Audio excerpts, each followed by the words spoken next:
তোমরা বইটি অর্ডার করতে পারো। প্রথমে আমরা পড়ছি the parrot tales by Rabindranath Tagore. Once upon a time there live a bird.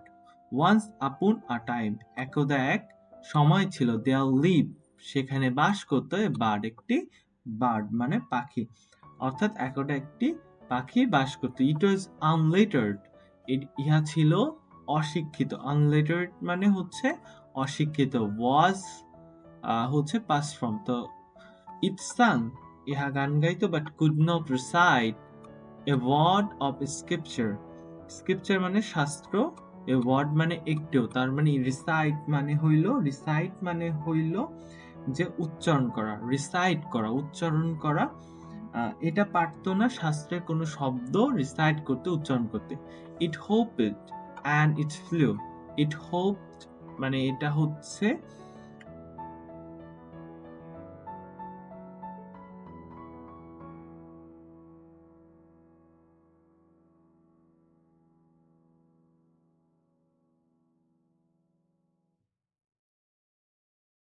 এটা লাফাতো। হোপড মানে হলো লাফাতো, অ্যাট ইট ফ্লু এটা হচ্ছে উড়তো, but lacked all sense of manner এটার মধ্যে পাখিটার